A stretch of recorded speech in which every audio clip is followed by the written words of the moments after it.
On the count of three, let's say trading. 1, 2, 3. Trading. All right, now you just heard from Peter Bain. And one of the things that I like when I never learned time to mark trend lines till I learned it from Peter. One of the things that I like best about that approach is it gives you a really good way to do an early scan for some of the strongest charts to identify whether or not it's worth considering in the first place for a pivot.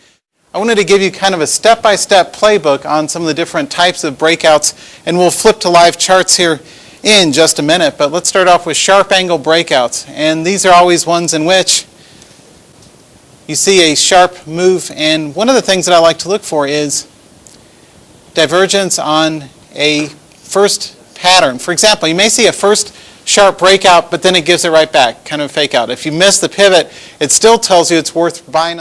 When you're looking at swing trading charts on the Forex, make sure you have at least 2 to 3 sequential uptrend continuation days before considering the initial entry. That's usually a good rule of thumb. So 2 days minimum, okay? I'm a specialist in buying 2-day highs. So you got 1 day, second day, third day is usually a good trade to start it off. What gets traders in trouble is they'll buy the very first early sign of a breakout. And notice how the first 8 days of price action are relatively uptrend, slow congestion consolidation, but still an uptrend, right? This whole pattern here, just connect the dots from the first part of your 12-day chart to whatever current pattern you're looking at. And you can see we've got a gradual slope of line that then has a sharp angle. So does everyone see the acceleration ramp? It's a slow, steady uptrend followed by a sharp angle breakout. That's a really good one to leverage into on continuation trades to buy new highs. You never want to short or fade. We call it in Wall Street, we call it fade or going counter trend. You never want to fade that kind of pattern. You're looking for an uptrend continuation. So you've got a minor slow trend, a sharp angle. You've got an ADX confirmation over 30. And back here you can see that was. What I want to do is, let's take a look at some live charts, and I'll do multiple time frames for you. I mentioned earlier the point about the euro yen and the pound yen. Even I put this together back on the 15th, and it was still valid today, right? So that's kind of ka-ching. I'm not cherry picking these. These are charts I pulled up days ago, and they're still good even to this day as I'm doing the presentation 4 days later it is, or 3 days later. So anyway, it's a good example. The pound yen and the euro yen, and you can see the patterns are very, very similar. So again, it's important to leverage by diversifying at least into the pairs in which the dominant currency, the weak currency you're trading against, in this case being the yen.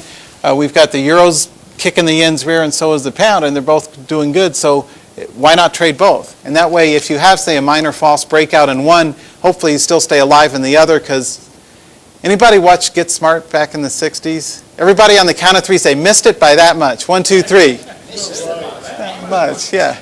I love 60s TV. That's what I'm trying to get you to think about secondary entries.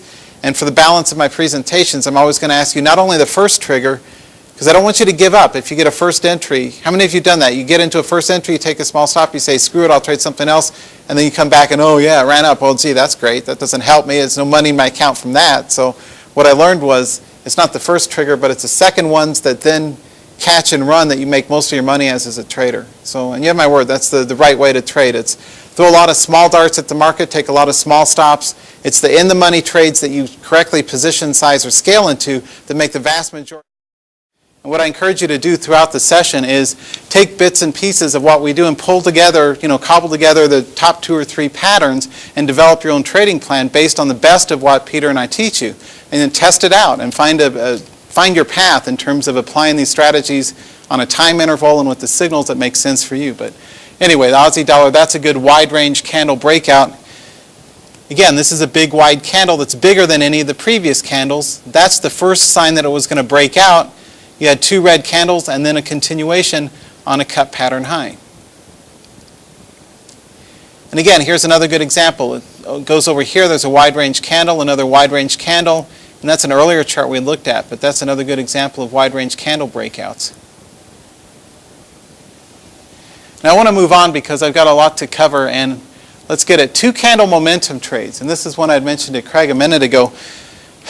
Frequently you don't always see 3-line breaks. It's good enough to get a trade on if you see a momentum breakout of 2 sequential candles, of which I guess that's it for now. So thanks everybody. I know I'm trying to cover a lot of stuff, but thanks. Great.